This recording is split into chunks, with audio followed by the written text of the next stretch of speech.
Bonjour les enfants, j'espère que vous allez bien. Est-ce que vous vous souvenez de la tempête Alex qui est arrivée à Nice l'année dernière? Moi, j'avais jamais vu ça. C'était la panique. Quand je regarde ces images, je me dis qu'on est vraiment impuissant. Faible. On ne peut rien faire face à une tempête. On se dit en fait qu'on va mourir. Oh là là, ça fait vraiment trop peur. Et encore, je sais pas vous, mais moi j'étais tranquille chez moi. Alors que certaines personnes ont perdu leur maison, leur famille et aussi leur vie, car certains se sont fait emporter dans le courant de la rivière. Eh bien ça, ce n'est pas arrivé qu'à Nice. On va le voir dans la suite de la vie de Jésus racontée par Marc. Écoutez bien. Revoilà les disciples qui suivent Jésus partout où il va. Ils écoutent, ils posent des questions. Ça, c'est parce qu'ils veulent en apprendre plus sur cette vie que Jésus leur montre. Vous savez, la vie qui vient du royaume de Dieu. Elle ressemble à quoi cette vie, les enfants? Eh bien, il suffit de regarder Jésus. Cette vie, elle est différente de tout ce qu'on peut voir sur cette terre. On n'a jamais vu ça. Une personne qui fait toujours le bien, qui consacre tout son temps pour les autres, qui aime les mauvaises personnes, qui guérit même un homme entièrement paralysé, qui chasse les démons juste en parlant. Bon, si je continue, je vais plus m'arrêter. Tellement il y a de choses à dire. Alors, quand on voit tout ça, on est obligé de réaliser que cette vie, eh bien, elle vient forcément de Dieu, de son royaume. Rappelez-vous ce que Jésus disait. Le royaume de Dieu est proche. Alors oui, Jésus, il est Dieu et il est venu sur cette terre dans son Fils pour qu'on puisse recevoir cette vie. Est-ce que tu crois cela? Si c'est le cas, comme les disciples, tu voudras en savoir plus sur ce qu'il veut te montrer, sur ce qu'il veut t'apprendre de sa vie. La dernière fois, on avait vu, grâce aux explications de Jésus avec les paraboles, que sa parole, elle est puissante. En fait, elle agit même si on ne sait pas comment. Et c'est pour ça qu'il suffit de croire, comme nous l'a dit Emma. Car c'est en croyant qu'elle agira pour transformer ta vie. Mais ceux qui ne reçoivent pas la parole, ceux qui ne croient pas, ne pourront pas en savoir plus sur le royaume de Dieu.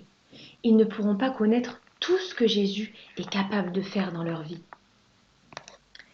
Et donc, voilà Jésus avec la foule et ses disciples, à qui il vient d'enseigner toute la journée. Mais voilà, le soir commence à arriver et Jésus va dire à ses disciples, « Passons de l'autre côté du lac. » Alors les disciples, après avoir renvoyé la foule chez eux, eh bien, ils emmenèrent Jésus dans la barque où il était. Et les voilà partis, naviguant tranquillement sur la mer. Mais dites-moi, qui avait l'habitude de naviguer, les enfants? Est-ce que vous vous souvenez du métier de Simon, André, Jacques et Jean? Oui, c'est ça, ils sont pêcheurs. Le bateau, ça les connaît. Mais aujourd'hui, leur raison de naviguer n'est plus la même. Aujourd'hui, tout est devenu différent. Est-ce que vous savez pourquoi? Parce que Jésus est entré dans leur barque. Et ça change tout. Il est avec eux pour changer leur manière de vivre, non? Alors, ce n'est pas une habitude que les disciples vont vivre, ni quelque chose qu'ils connaissent déjà. En fait, Jésus va leur faire vivre le royaume de Dieu. Et toi, est-ce que Jésus est dans ta barque? Ta barque, on peut dire que c'est un peu comme ta vie, en fait. Et peut-être que ça fait longtemps maintenant que tu entends la parole de Dieu. Ça fait longtemps maintenant que tu connais les histoires de la Bible. Mais c'est devenu pour toi un peu comme une habitude. Je connais, moi, Jésus mort sur la croix pour les pécheurs. Mais il ne suffit pas de connaître. En fait, il faut laisser Jésus entrer dans ta vie, dans ta barque. Il faut recevoir sa parole pour la laisser changer ce que tu savais faire jusque-là. Car Jésus, il est venu non pas pour que tu écoutes des histoires sympathiques de la Bible le dimanche matin. Jésus, il est venu pour bousculer ta vie, pour changer tes habitudes. Et il veut avant tout te montrer que tu as un gros problème. Ta barque est en danger. Et alors, on va le voir avec les disciples dans cette traversée, car alors qu'ils sont en train de naviguer tranquillement, D'un coup, il s'élève un grand tourbillon. La mer s'agite si fort que les vagues se jettent dans la barque et la barque commence à se remplir d'eau. Oh là là, c'est la panique! Qu'est-ce qu'on peut faire les enfants face à une tempête? Rien, à part appeler au secours. Mais si Jésus n'est pas dans ta barque, il y a de quoi avoir peur. Car qui va venir à ton secours dans ce cas? Si ce n'est pas lui qui te sauve, tu es perdu. Et peut-être que tu ne le sais pas, mais ton problème est beaucoup plus grave qu'une tempête. Ce problème s'appelle le péché. Et oui, car comme moi, comme nous tous sur cette terre, nous ne faisons pas ce qui est bien. Nous faisons le mal. Nous ne mettons pas Dieu en premier dans nos vies. Nous ne faisons pas du tout ce qu'il nous dit. Nous voulons diriger nos propres barques. Et la parole de Dieu dit qu'à cause de cela, nous méritons la mort éternelle. La mort éternelle, ça veut dire être séparé de Dieu pour toujours, comme on le voit sur cette image. Et tu ne peux rien faire pour changer cela. Tu ne peux pas traverser. C'est pour ça que tu as besoin de Jésus dans ta barque. Mais oui, car il peut te sauver, te délivrer du mal et de la mort. Parce que Jésus, il est lui-même mort à ta place pour que tu sois pardonné et délivré du mal. Pour que tu puisses avoir la possibilité de traverser et d'entrer dans le royaume de Dieu. Avoir une nouvelle vie dans son royaume. Alors, aujourd'hui, appelle-le au secours. Dis-lui, Seigneur Jésus, sans toi, je ne peux rien faire. J'ai compris que j'ai péché et je te demande pardon. Sauve-moi et viens dans ma vie pour la changer. Jésus est toujours vivant. Et alors, grâce à lui, tu n'auras plus à avoir peur. Tu pourras lui faire confiance. Car il est tout puissant pour ta vie. Laisse-le entrer dans ta barque. Fais confiance à Jésus, car il est tout puissant pour ta vie. Mais du coup, les disciples, ils peuvent avoir confiance puisque Jésus est dans leur barque. Eh ben non. Ils ont peur. Et alors on se met à leur place. Moi, je ne sais pas vous, mais je serais pareil qu'eux, en panique.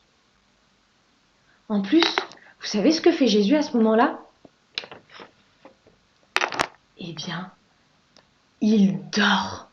Quoi? Tranquille sur son coussin, il dort. Mais comment il peut dormir? En fait, Jésus, il est fatigué. Il a besoin de dormir comme tout le monde, non, puisque c'est un homme. Mais la grande différence avec nous, c'est que Jésus, il peut même dormir au milieu d'une tempête. Parce que Jésus, il est parfaitement en paix. Il est Dieu et il est bien plus puissant qu'une tempête. Je ne sais pas toi, mais moi, dès qu'il m'arrive quelque chose de difficile à vivre dans ma vie, on appelle ça une épreuve, eh bien je perds confiance en la parole. Vous savez, cette parole qui est si puissante, j'ai entendu moi aussi ce que Jésus a dit. Et alors, quand je perds confiance, eh bien je me dis que Dieu n'agit plus. Il dort! Et au lieu de lui faire confiance pour qu'il agisse, eh bien je vais plutôt lui reprocher de ne pas agir. Oh! Toujours des difficultés là, mais où est Dieu? Il dort, il ne répond pas à mes prières. Eh bien regardez, c'est aussi ce qu'ont fait les disciples à ce moment-là. Ils vont réveiller Jésus. Maître, maître, on va mourir, et toi tu ne t'inquiètes pas.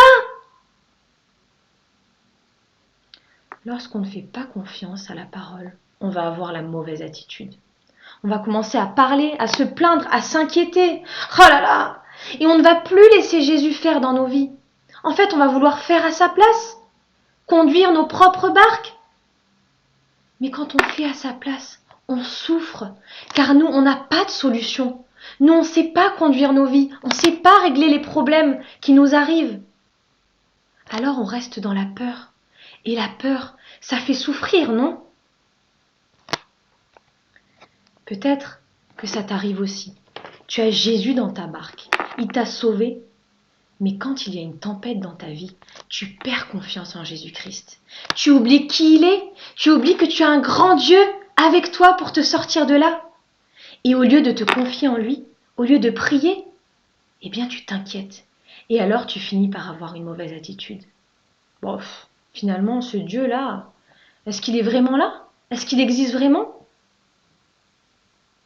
Mais la vie avec Jésus n'est pas une vie d'inquiétude, n'est pas une vie où on doit avoir peur. Car avec Dieu, eh bien, tout est possible. Même si ça te paraît impossible, il faut simplement y croire. Écoutez ce qu'il va faire avec la tempête. Jésus va se réveiller, menacer le vent et la mer et dire « Silence, tais-toi !» Et à votre avis, qu'est-ce qui s'est passé à ce moment-là? Eh bien oui, le vent s'est arrêté et tout s'est calmé. Alors il va dire à ses disciples « Pourquoi avez-vous si peur? Vous n'avez pas la foi ?» As-tu la foi ou vis-tu dans la peur? La foi, en fait, c'est croire à ce que le Seigneur va faire sans le voir. Alors, si tu as Jésus dans ta barque, ça change tout. Il faut croire qu'il va agir. S'il est capable de calmer le vent et la mer, c'est qu'il sait aussi bien mieux que toi régler tous les problèmes de ta vie. Et même s'il doit t'arriver le pire, même si tu dois tout perdre, même si tu dois mourir, alors tu sais que Jésus sera toujours avec toi. Et ça, c'est la paix. Ça calme toutes les peurs. Alors crois, fais confiance à Jésus, car il est tout puissant pour ta vie.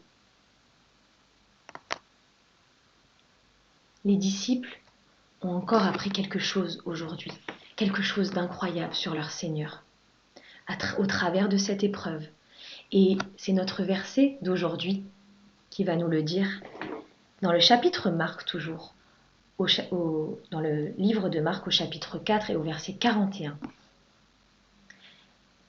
Les disciples se dirent les uns aux autres, « Qui est donc cet homme pour que même le vent et la mer lui obéissent ?»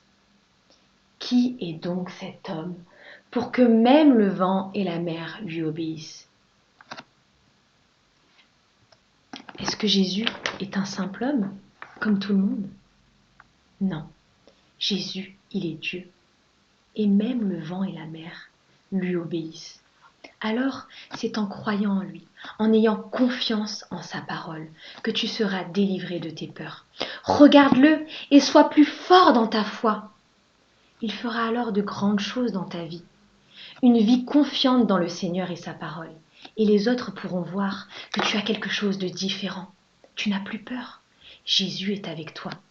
Alors, fais-lui confiance, car il est tout puissant pour ta vie.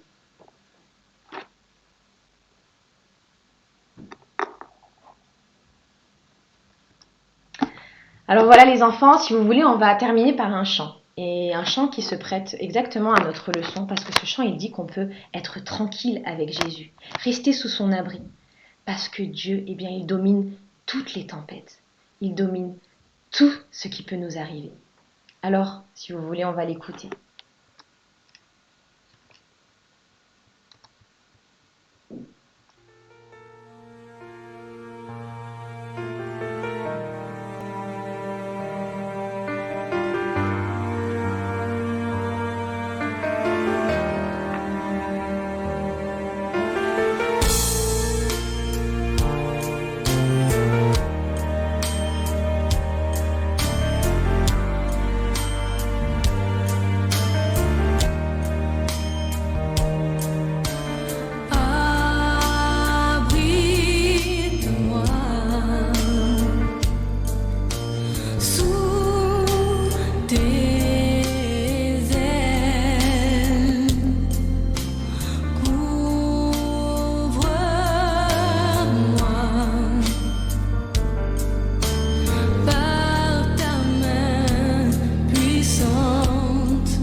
Et voilà les enfants, je vous dis à très bientôt. Au revoir.